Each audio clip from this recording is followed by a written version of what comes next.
सण असो किंवा नसो, बासुंदी खायला सगळ्यांनाच आवडते. तर आज आपण खवा बासुंदी बनवतोय. ही बासुंदी अगदी 10 ते 15 मिनिटात बनते. खायला तर खूपच स्वादिष्ट लागते. चला तर मग रेसिपीला सुरुवात करूयात.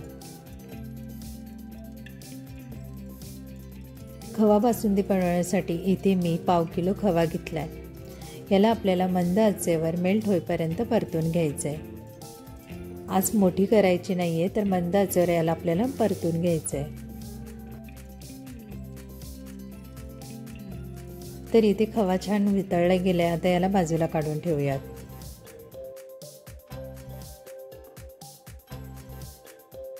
आता याच कढईत चमचाभर तूप घालून आपल्याला ड्रायफ्रूट्स घालायचे. त्यामध्ये इथे मी काही बदामाचे काप घेतलेत, काही काजूचे काप घेतलेत, काही पिस्त्याचे काप घेतलेत. तर यांना आपल्याला मिनिटभर परतून घ्यायचं आहे. ड्रायफ्रूट्स तुपावर भाजून बासुंदीमध्ये घातल्यामुळे बासुंदी अधिक स्वादिष्ट बनते. यांना अर्धा ते 1 मिनिट मंद आचेवर परतून घेऊ.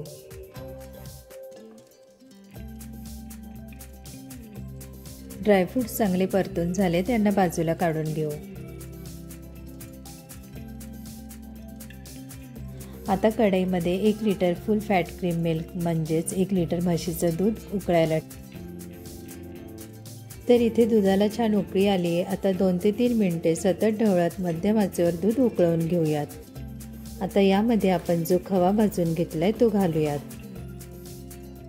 खवा घातल्यानंतर याला व्यवस्थित मिसळून 10 ते 15 मिनिटे मध्यम आचेवर दुधाला थोडंसं आटवून घेऊ.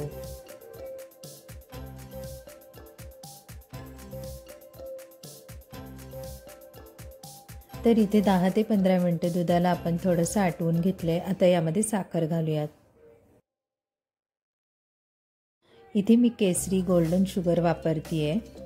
ही साखर डायबेटिक फ्रेंडली असून यामध्ये भरपूर प्रमाणात मिनरल्स आणि अँटीऑक्सिडंट्स आहेत. शिवाय नेहमीच्या साखरेप्रमाणेच याचा गोडवा देखील आहे. ही साखर तुम्ही ॲमेझॉनवरही ऑर्डर करू शकता. त्यामुळे गोड पदार्थ तुम्ही बिंदास खाऊ शकता. भाजलेले ड्रायफ्रूट्स घालून याला साखर विरघळेपर्यंत मिक्स करून घेऊ. आता गॅस बंद करून सर्वात शेवटी 1 चमचा वेलची पूड घालूयात. आपली स्वादिष्ट खवा बासुंदी तयार आहे. गरमागरम किंवा थंड सर्व करू शकता.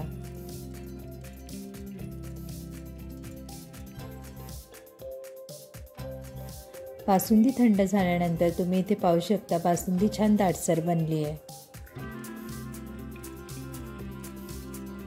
रेसिपी आवडली असेल तर व्हिडिओला 1 लाईक नक्की करा. अशाच छान छान रेसिपीसाठी चॅनेलला सबस्क्राईब करा. पुन्हा भेटूया तशाच एका नवीन रेसिपीसोबत.